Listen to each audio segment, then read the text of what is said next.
কেউ ঠিক করে থাকতে পারেন? কারো চিন্তা করে 2 নম্বর দলিল বের করে ওয়ারিশ বের করে আপনাদেরকে লাখে লাখ টাকা কোটি কোটি টাকা নেওয়ার চেষ্টা করছে।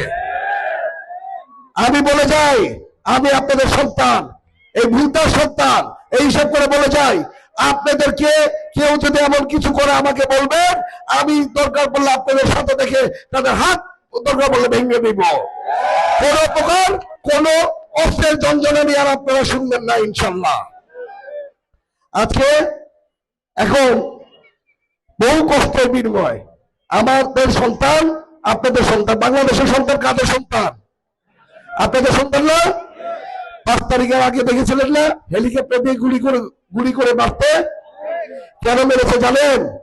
গণতন্ত্রকে আটকানোর জন্য, যাতে এই দেশে গণতন্ত্র না থাকে। আমার বড় ভাইও বলে গেছে, বেঞ্জির ভাইও, শেখ হাসিনা কিন্তু ইলেকশন 5 বছর পর পর দেয় নাই। তার মানে কি? গণতন্ত্র এই দেশ থেকে দূর করেছিল।